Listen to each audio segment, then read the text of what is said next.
하나님이 최후의 복병이다 라는 제목으로 말씀 나누겠습니다. 작년 2월 달에 우리나라 코로나라고 하는 뜻하지 않은 복병을 만나게 되었죠. 우리뿐만이 아니라 전 세계가 예상하지 못한 복병을 만나게 된 것입니다. 그 복병으로 인해서 세계 경제가 무너지고 또 정치가 무너지고 지금까지 잘 지켜왔던 전통이라고 이름할 수 있는 모습들, 그런 것들도 무너지는 모습을 현재도 우리가 보면서 살아가고 있습니다. 미국이란 나라가 민주주의의 축이고 중심 아닙니까? 그 민주주의의 전통이라는 것도 여지없이 이제 무너지는 그런 모습을 우리가 보면서 살고 있습니다. 다 이제 이 복병 때문이죠. 코로나라고 하는 복병. 이 복병이라는 말이 원래는 무슨 말입니까? 원래는 우리가 흔히 알기로는 군사적인 용어로 쓰이잖아요. 적을 기습적으로 공격하기 위해서 유리한 위치에다가 내 군인들을 숨겨놓는 것이죠. 복병을 숨겨놓았다 이렇게 표현을 하죠. 또 그리고 우리가 일상적으로 쓰는 표현 중에서 예상하지 못했는데 갑자기 누군가가 나타나서 인생의 걸림돌이 되어지거나 또 어려움을 주거나 하는 그 사람을 보고 또 그러한 장애물을 두고 우리가 복병을 만나게 되었다, 그렇게 얘기를 합니다. 내가 내 입장에서 복병을 준비해서 다른 사람을 이기고 내가 유리하게 되는 경우도 있고, 반대로 다른 사람이 나도 모르는 사이에 복병을 준비해서 나에게 위협을 주고 또 내 삶의 위기를 가져다 주는 경우도 있습니다. 그러니까 복병이라는 것이 나한테 불리하게 작용할 때도 있고 반대로 유리하게 작용할 때도 있다는 것입니다. 이렇든지 저렇든지 간에 복병이라는 말이 내포하고 있는 그 숨은 뜻은 갑작스럽게 만나게 되는 상황이라는 것입니다. 그리고 전혀 예상하지 못했던 일을 만나게 된다라는 얘기를 할 때 우리가 이 복병이라는 말을 씁니다. 우리도 우리 인생을 살면서 미처 우리가 준비하지 못한 그런 상황에서 만나는 복병들 때문에 힘든 삶을 살아가는 사람들이 많이 있습니다. 갑작스럽게 예상치 못하게 물질적인 복병을 만나기도 하고 때로는 건강의 복병을 만나기도 하고 또 장애물처럼 또 족쇄처럼 나타나서 나를 힘들게 하는 사람의 복병을 만나기도 합니다. 누군가는 전혀 반대로 전혀 삶에 대한 애착도 없고 희망도 없고 기대할 것도 없이 살아가고 있는데 갑자기 나타나서 도우시는 하나님의 그 복병으로 인해서 한숨을 돌리고 또 감사하면서 삶을 사는 그런 사람들도 있다라는 것입니다.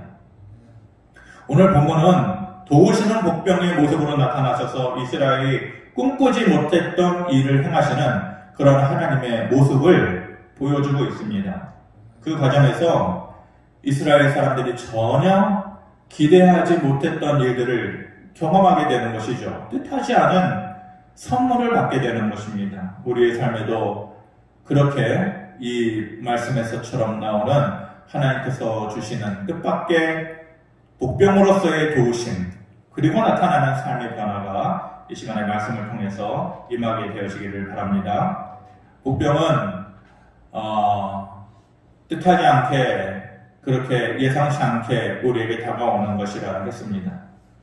본문의 배경은 우리가 한두 번 들어본 말씀입니다. 그런데 우리가 들었던 그 말씀 뒤에 그 삶의 결과로 어떻게 되어졌느냐, 어떻게 이스라엘이 변화를 가져왔느냐에 초점을 맞춰서 말씀을 드리도록 하겠습니다.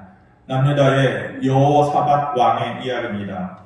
여호사밧 왕이 남유다의 왕으로 있을 때에 암몬과 또 모압과 에돔과 마온 사람들이 연합을 해서 남유다를 치러 옵니다. 싸우러 옵니다. 남유다 혼자서는 도저히 이길 수 없는 그런 전쟁을 앞두고 있는 것입니다. 한 인간으로서 감당하기 힘든 그런 상황. 왕이긴 하지만 여호사밧이 그러한 힘든 상황에 몰려 있으면서 울고 싶은 마음으로 말하고 있는 것이 본문 앞에 있는 12절 말씀입니다. 읽어드리겠습니다. 우리 하나님이여 그들을 징벌하지 아니하시나이까? 우리를 치러 오는 이 큰 무리를 우리가 대적할 능력이 없고 어떻게 할 줄도 알지 못하고 오직 주만 바라봅니다. 이렇게 말을 합니다. 저들을 이길 능력도 안 되고 이 순간에 어찌할 바를 몰라서 오직 주만 바라봅니다. 그렇게 여호사밧이 얘기하고 있는 것이죠. 이 말만 들으면요, 표현이 얼마나 고상합니까? 오직 주만 바라봅니다. 표어로 우리가 쓰기도 했고, 이 말만 보면 그렇게 고상한 표현인데 현실은 처참한 거예요. 말 표현은 부드럽고 화려한데 처한 현실은 정말로 처참한 거예요. 그런데 그 앞에 오늘 우리가 역대하 20장의 말씀을 보고 있는데 역대하 17장에 보면 여호사밧이 정말로 그렇게 힘들었나? 그렇게 싸울 능력이 없었나? 그렇지 않아요. 다른 얘기를 하고 있어요. 여호사밧이 꽤 힘이 있었어요. 근데 그 힘이라는 것이 여호와께서 여호사밧에게 힘을 주셔서 다른 나라들이 여호사밧을 치지 못하도록 두려운 마음을 주셨다. 하나님께서 그렇게 하셨거든요. 주변 나라들이 치고는 싶은데 저 나라를 쳐서는 오히려 내가 망할 것 같다 라는 두려운 마음 때문에 그 전에는 치지 못했다라는 것이에요. 그렇게 하나님께서 방어막이 되어주셨다는 것이에요. 그러면서 오히려 블레셋과 같은 주변의 큰 강대국으로부터 조공을 받았어요. 조공을 받고 아라비아 사람들로부터는 수천 마리의 짐승을 조공으로 받을 정도로 여호사밧이 그 역대하 17장에 보면 대단하다라는 거예요. 남유다가 그렇게 힘이 있었다라는 거예요. 그리고 군사도 여호사밧을 지켜줄 수 있는 용맹한 군사들이 계수를 해보니까 제가 100만 명이 넘었어요. 그러니까 힘이 있었죠. 능력이 있었어요. 그런데도 왕이 스스로 자기를 의지하지 않고 강한 채 안 하고 하나님만 오직 주만 바라보겠다. 그렇게 말을 하고 있는 것이고 그 왕을 부전자전처럼 그대로 따라서 그 백성들이 교만하지 않고 목에 힘주지 않고 그 왕의 말에 순종을 해서 금식을 하면서 지금 같이 기도하고 무릎을 꿇었다라는 것이에요. 잘 되는 나라, 잘 되는 사람, 백성의 모습이죠. 된 나라, 된 백성. 그 잘 못 되는 사람, 잘 못 되는 나라의 특성이 있어요. 갈기갈기 찢어지고 순종이 없어요. 따름이 없어요. 각기의 고집만 있고 각자의 길만 있는 것이죠. 그런데 이 본문에서의 남유다는 기가 막혀요. 어려운 상황 앞에서 지도자가 자기의 힘을 의지하지 않고 오직 주만 바라봅니다 라고 그 처참한 현실 앞에서 그렇게 고백을 하고 나니까 백성들이 동시에 무릎을 꿇는 거예요. 금식을 하고 있는 것이에요. 그 싸움의 결과가 어떻게 되었다고 합니까? 22절 우리 같이 한번 읽어봅니다. 22절 시작. 그 노래와 찬송이 시작될 때에 여호와께서 복병을 두어 유다를 치러 온 암몬 자손과 모압과 세일산 주민들을 치게 하심으로 그들이 패하였으니 이렇게 말을 합니다. 노래와 찬송이 시작될 때에 이 모든 일이 일어난 거예요. 노래와 찬송이 시작될 때에. 그래서 원래는 제가 이걸 설교를 하고 싶은 마음이 굴뚝같이 있었는데 참았어요. 오늘은 그 삶의 결과로 어떻게 됐느냐 그거에 이제 초점을 맞춰보자 하는 것이니까 싸움의 결과가 어떻게 됐습니까? 먼저 우리가 집중해야 하는 말이 뭐냐? 여호와께서 복병을 주셨다라는 말입니다. 그러니까 이스라엘 사람들이 한 것이 아니고 그들이 생각지도 복병이라는 말을 우리가 봤잖아요. 그들이 생각지도 못한 상황을 하나님께서 만들어 주셨다라는 거예요. 그러면 여호와께서 복병을 만들어 주셨다라는 것이 하나님께서 이 싸움 잘하는 사람을 숨겨놓았냐? 이런 말이 아닌 것이죠. 뭐라고 얘기를 하고 있습니까? 암몬과 모압 사람이 먼저 세일 사람을 치고 이래요. 그러니까 암몬과 모압이 연합군으로 동맹을 맺었던 세일 사람들이 에돔 사람들이거든요. 그러니까 암몬과 모압이 먼저 에돔을 치고 왜 쳤을까요? 그 안에 불신의 마음을 하나님께서 복병으로 심어주신 거예요.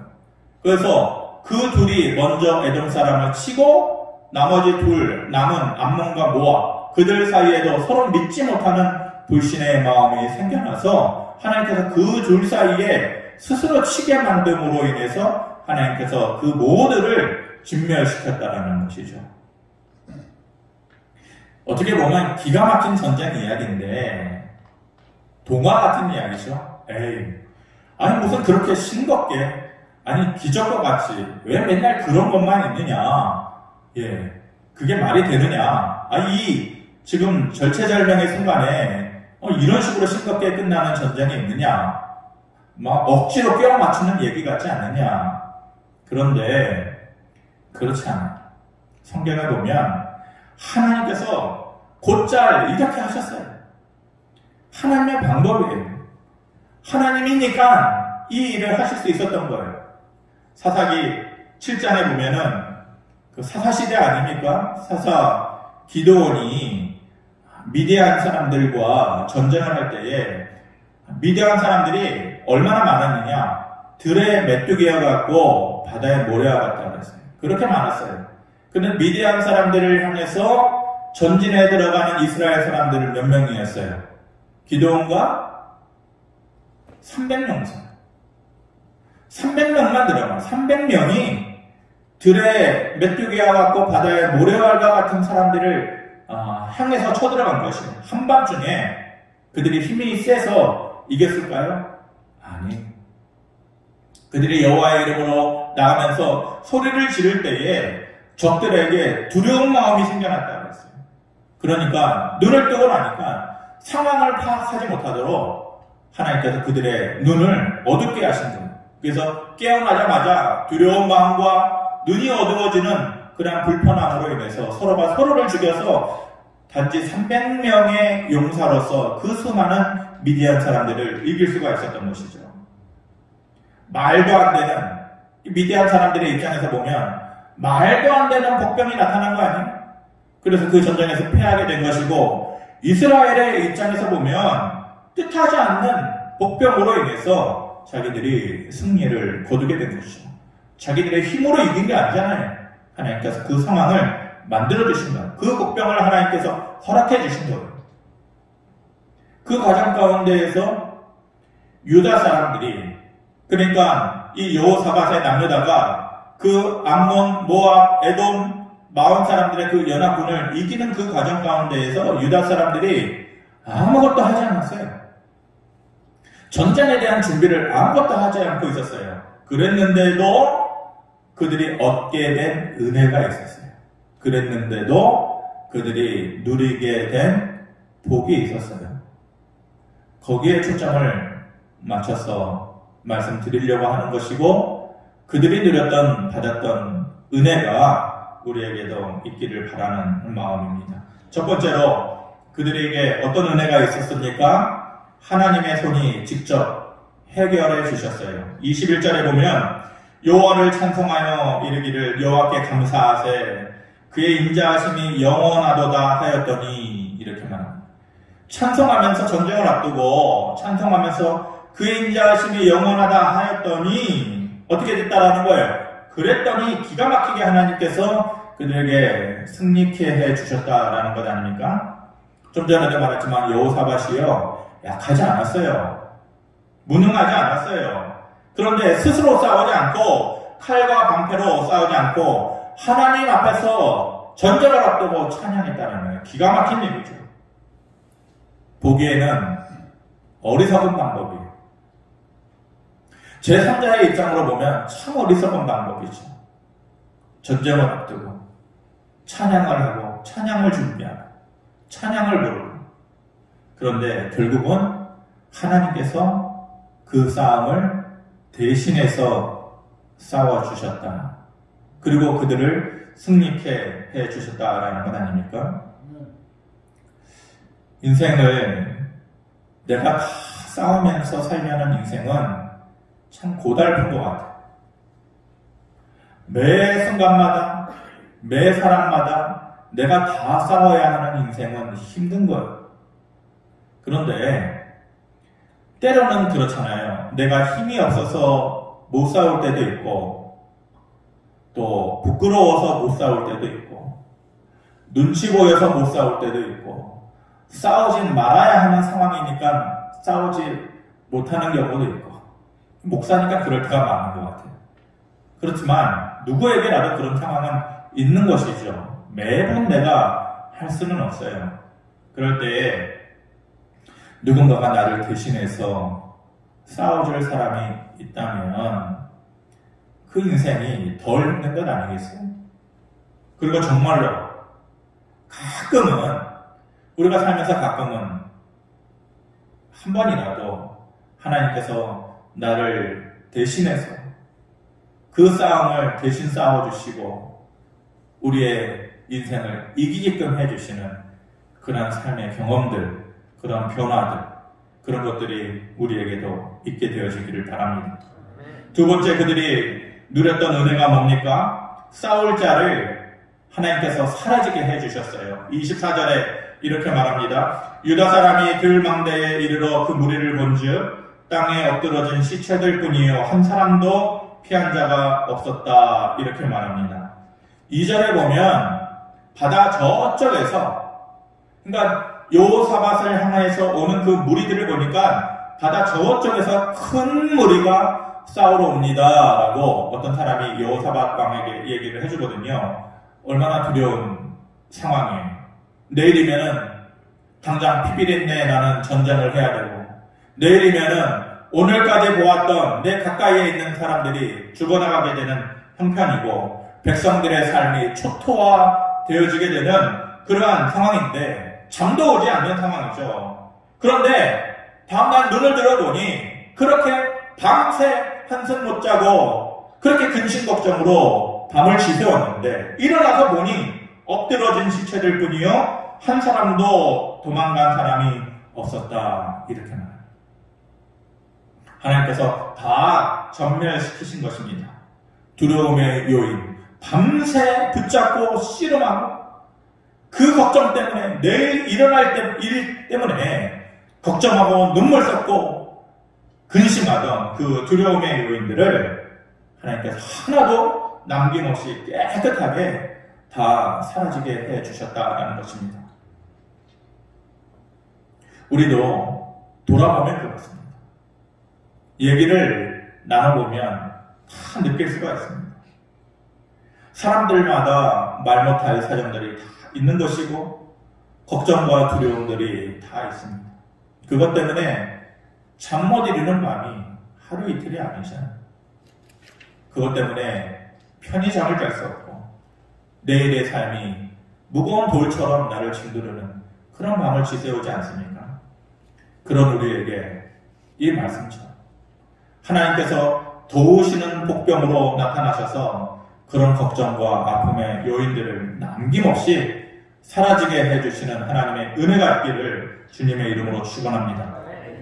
세 번째로 그들이 얻은 은혜가 무엇입니까? 거둘 것이 넘치게 하셨다라는 것입니다. 25절 말씀 같이 보겠습니다. 시작. 여호사밧과 그의 백성이 가서 본즉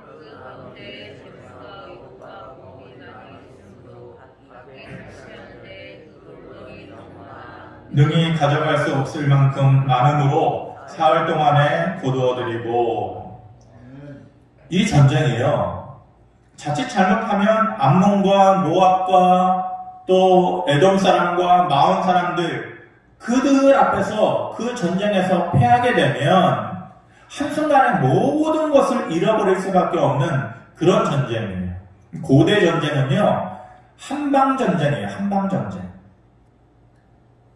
한방이 양방 한방이 아니라 한방에 끝나는 전쟁.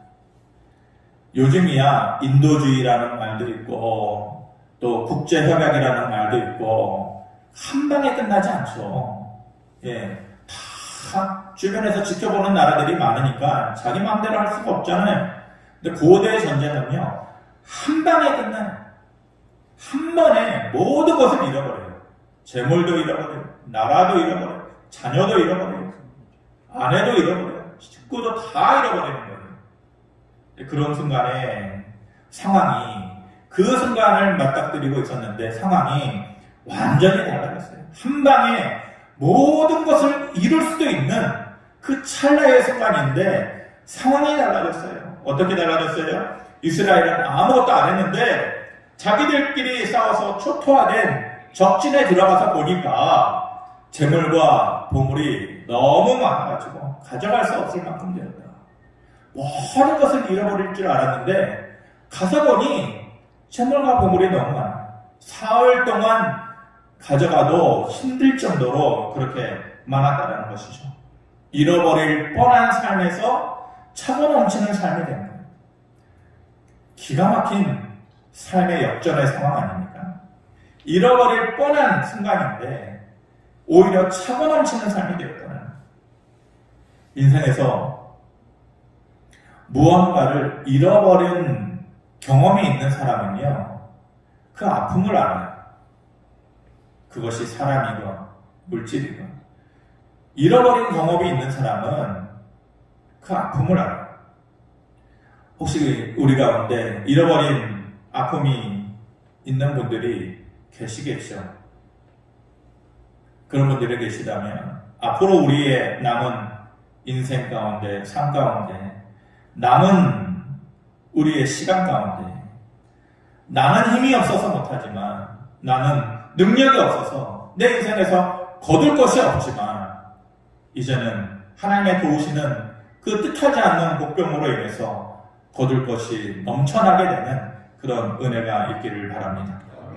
마지막으로 유다 사람들이 얻은 은혜가 무엇이었습니까? 인생의 기쁨을 하나님께서 회복시켜 주셨습니다. 27절에 보면 이렇게 얘기합니다. 유다와 예루살렘 모든 사람이 다시 여호사밧을 선두로 하여 즐겁게 예루살렘으로 돌아왔으니 이는 여호와께서 그들이 그 적군을 이김으로써 즐거워하게 하셨습니다. 여호와께서 이기게 하심으로 즐거워하게 하셨다라는 것입니다. 그 전날 밤은 어떤 모습이었어요? 여호사밧이 혼자서 자기의 머리를 뜯으면서, 가슴을 쥐어 뜯으면서 어쩌다가 상황이 이렇게 되었나? 내가 이 나라의 왕이기는 하지만 왕으로서 할 일이 아무것도 없구나. 할 수 있는 일이 아무것도 없구나. 그렇게 자책했을 것이에요. 눈물과 후회가 있고 깊은 한숨이 있는 그런 시간들을 가지지 않았겠습니까? 우리도 그렇죠. 이런 순간에 맞닥뜨릴 때가 있어요. 내가 가장인데 이 순간에 아무것도 할 수 있는 게 없구나.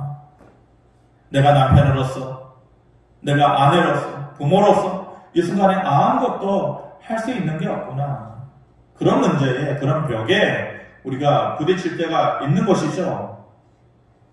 그런데 어땠습니까? 다시 여호사밧을 선두로 즐겁게 돌아오게 하셨다. 이렇게 얘기합니다. 그런 전날의 모습이었는데 다시 여호사밧을 선두로, 이 그림이 그려지잖아요. 개선 장군처럼 왕이 제일 먼저 앞서서 당당하게 들어오는 모습 아니겠습니까? 그런데 다시 여호사밧을 선두로 이렇게 돌아오게 되었다는 거죠. 하나님께서 그 기쁨, 인생의 기쁨을 회복시켜 주셨다는 것입니다. 여호와의 손이 직접 해결해 주시고 싸울 자를 사라지게 해주시고 거둘 것이 넘치게 해주시고 잃어버렸던 인생의 기쁨을 회복시켜주는 그러한 가정 가운데에서 아무것도 이스라엘은 할 게 없었는데 만약 딱 한 가지 했다면 혹시라도 그들에게서 한 게 뭐냐라고 물어본다면 그 한 가지를 26절의 말씀에서 우리가 찾아야 하고 배워야 하는 것이죠. 26절에 이렇게 말씀합니다. 넷째 날에 무리가 브라가 골짜기에 모여서 거기서 여호와를 송축한지라. 그러므로 오늘날까지 그곳을 브라가 골짜기라 일컫더라. 이렇게 말합니다. 그들이 한 게 뭐냐? 골짜기에 전쟁을 마치고 브라가 골짜기에 모여서 여호와를 찬송한 송축가였다는. 이 브라가 어디에 모였다고요? 브라가라는 골짜기에 모였어요. 송축하다라는 뜻이에요. 찬송하다라는 뜻이에요. 가만히 본문을 이렇게 다시 되짚어보면 전쟁이 시작되는 시점에서 그들이 모여가지고 장군들끼리 또 지도자들끼리 모여가지고 작전회의를 한 게 아니에요. 전쟁이 시작하는 시점에서 그들이 뭘 했어요? 시작하는 시점에서 찬송을 했어요. 그리고 전쟁의 끝에 찬송으로 마무리하고 있는 그런 모습을 우리가 보게 되는 것이죠. 그 위기의 순간에 그 사람들이 다른 것 안 하고 하나님을 송축하고 찬송하였다. 그러고 나서 그 기적이 일어났다는 거예요. 이 말씀을 보고 우리가 느껴야 되는 거예요. 배워야 되는 거예요. 이런저런 위기의 순간에 얼마나 분주하고 얼마나 걱정이 되고 얼마나 많은 생각이 있고 얼마나 많은 사람 앞에 가가지고 고개를 조아려야 되고 손을 비벼야 되고 그런 생각으로 가득 차 있는데 그들이 그렇게 하지 않았다는 거예요. 그 일 앞에서 시작에 하나님을 찬송하고 일이 마무리되는 전쟁의 끝에 하나님을 찬송하였다는 거예요. 그 기적은 그것을 매개체로해서 일어난 거예요. 이 브라가라는 말과 같은 어원을 가지고 있는 단어가 마라크라고 하는 단어예요. 브라가, 마라크, 같은 자음을 가지고 있는, 같은 어원을 가지고 있는 말이에요. 마라크라는 말은 복을 주거나 혹은 복을 얻게 되었을 때에 쓰는 말이에요. 그런데 이 마라크라는 말에 숨겨진 하나의 또 다른 뜻이 있는데 그게 뭐냐? 무릎을 꿇다라는 거예요. 무릎을 꿇다. 그러니까 인생의 은혜와 복을 얻는 데에 있어서 시작과 끝은 하나님 앞에서 무릎을 꿇는 일과 깊게 관련이 되어 있다. 우리 인생의 전쟁의 승리는 하나님을 찬송하는 데서 시작한다라는 것을 우리가 알아야 될 것이고 우리 인생에서 복을 얻게 되는 그런 인생의 좋은 복병을 만나게 되는 기회도 하나님 앞에서 조용히 무릎을 꿇는 일에서 시작된다라는 것을 우리가 배워야 됩니다. 우리가 말씀을 듣는 이유는 뭡니까? 한 귀로 듣고 한 귀로 흘려보내는 것입니까? 아니면은 그 순간에 잠시 내 안에 머물고 감동의 물결로 잠시 있다가 사라지기 위해서 그러는 겁니까? 아닙니다. 말씀은 내 속에 새기고 그 말씀이 역사하게 되는 것이 말씀을 듣는 목적이죠. 말씀의 힘인 것입니다. 인생의 정리는 전쟁은 우리가 싸워야 될 모든 인생의 전쟁의 시작은 찬송으로 시작합니다. 우리가 진정 하나님으로부터 은혜를 받기 원한다면 복을 구하기를 원한다면 그 시작과 끝은 하나님 앞에서 무릎을 꿇는 일에서 시작해야 된다는 것을 우리가 알아야 합니다. 힘들 때가 많이 있죠. 무릎을 꿇어야 돼요. 근데 그게 안 될 때가 많아요. 게을러서 안 될 때도 있어요. 마음에 감동이 없어서 안 될 때가 있어요. 한다고 무릎 꿇었는데 생각이 안 나서 안 될 때가 있어요. 그렇다고 할지라도 하나님 앞에서 그냥 묵상하는 거예요. 저는 요즘 해보고 싶은 것 중에 하나가 뭐냐면은 아내한테 자주 얘기하는데 전에는 그런 마음이 없었는데 불을 피워놓고 요즘 사람들이 하는 얘기처럼 불멍이라고 하잖아요. 불멍.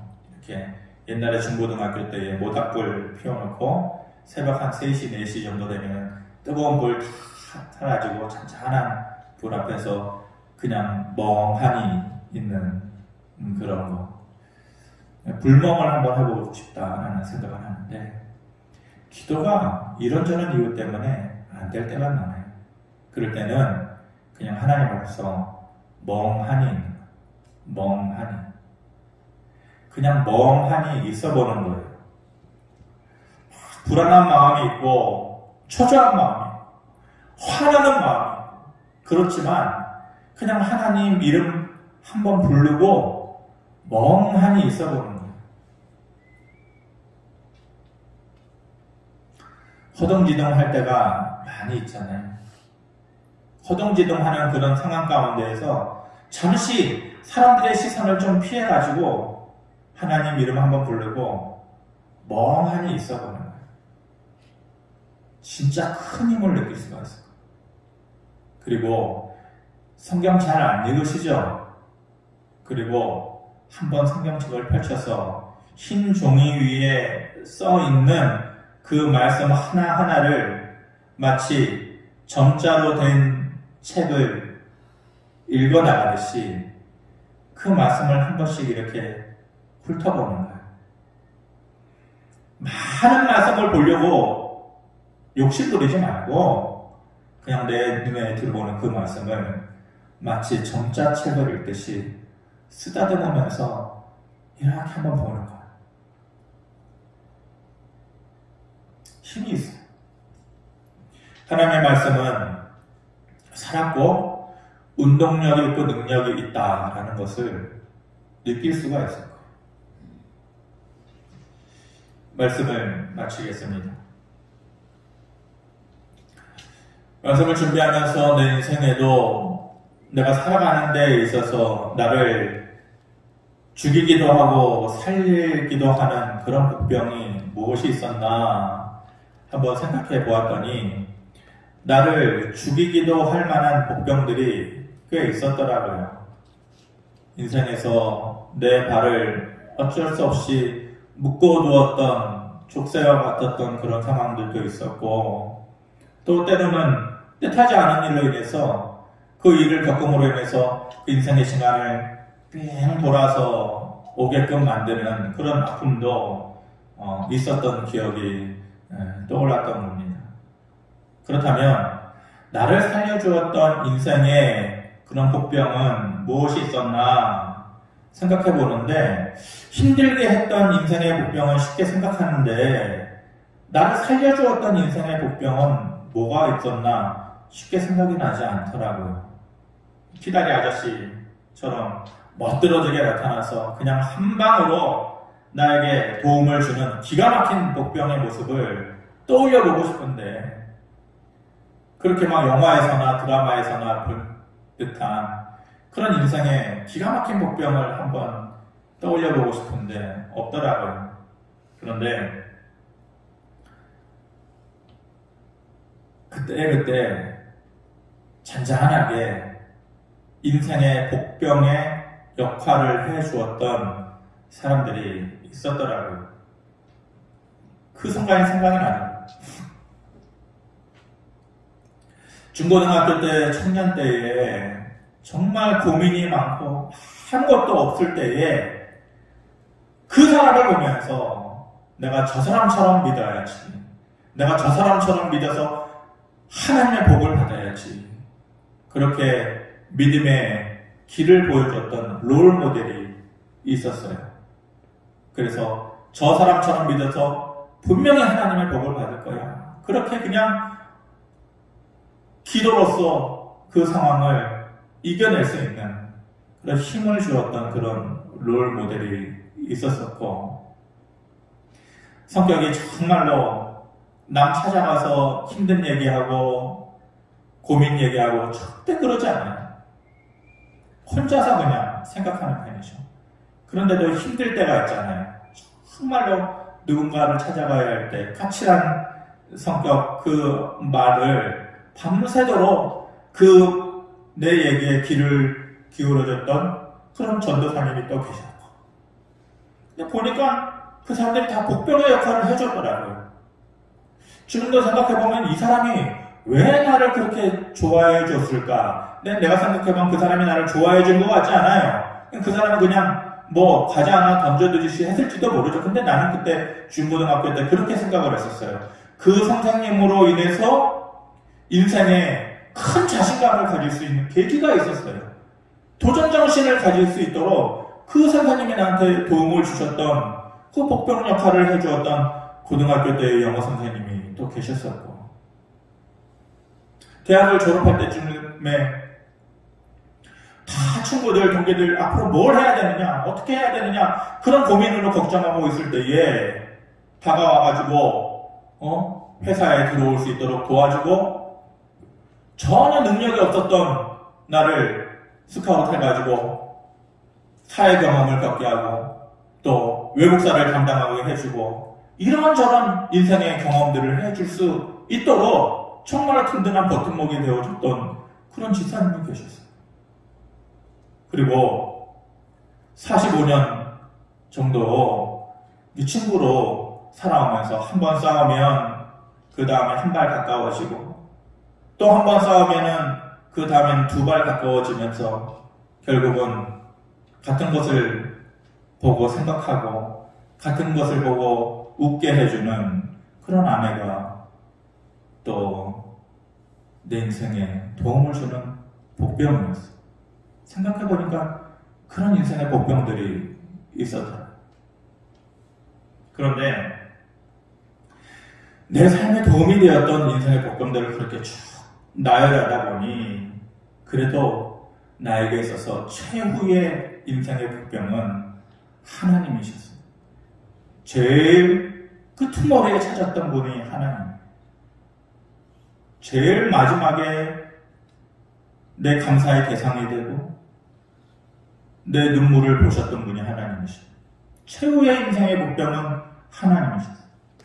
하나님 때문에 때로는 떠나기도 하고 하나님을 원망하기도 하고 일부러 하나님 앞에서 못되게 굴면서 그렇게 멀리 하려고도 했는데 또다시 나를 그 자리에 불러주신 분도 하나님이시고 또다시 나를 세워주신 분도 하나님이시고 또다시 행복하게 해주셔서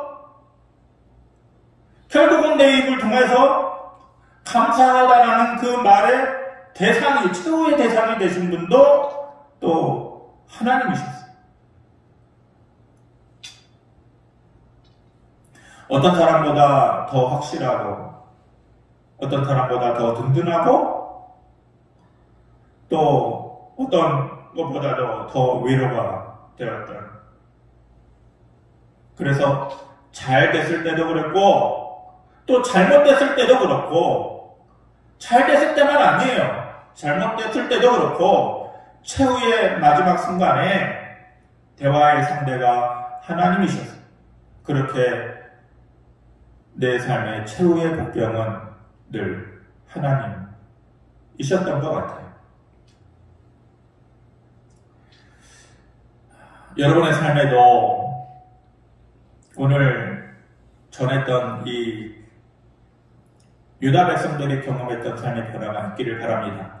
하나님께서 인생의 복병으로 나타나셔서 그 손으로 막혔던 길을 직접 열어주시는, 해결해주시는 그런 모습이 있기를 바라고, 내가 싸워야 하는 모든 사람들과 그 상황들을 하나님께서 다 정리를 해주시고 거둘 수 없었던 내 인생에서 거둘 것이 넘쳐나도록 해주시고 잃어버렸던 삶의 기쁨을 다시 회복시켜주시는 그런 하나님의 은혜가 있기를 바랍니다. 그래서 여러분들이 혼자 있을 때에, 조용히 혼자 있을 때에 저와 여러분들의 입에서 내 인생의 최후의 복병은 하나님이셨습니다 라고 말할 수 있는 그런 삶, 믿음이 되어지길 주님의 이름으로 축원합니다. 아버지 하나님, 수많은 순간들이 지나가고 수많은 사람들이 시련과 아픔의 요인으로 다가오고 때로는 수많은 사랑과 그 순간들이 기쁨과 웃음의 순간으로 다가오는 것을 무수히 우리가 경험하면서 살았습니다. 그 가운데에 우리가 하나님이 내 인생의 최후의 복병이었습니다 라고 말할 수 있는 그러한 삶의 순간이 우리에게 다가오기를 바라고, 또 그런 말을 할 수 있는 삶의 순간들이 우리에게 남아있기를 바랍니다. 나 스스로는 어찌할 수 없는 그런 상황들을 하나님께서 해결해 주시고, 그리고 삶에 거둘 것이 넘쳐나게 해주시는 하나님의 도우시는 삶의 목병이 우리에게 있게 하여 주시옵소서. 감사드리며 예수 그리스도의 이름으로 기도합니다. 아멘.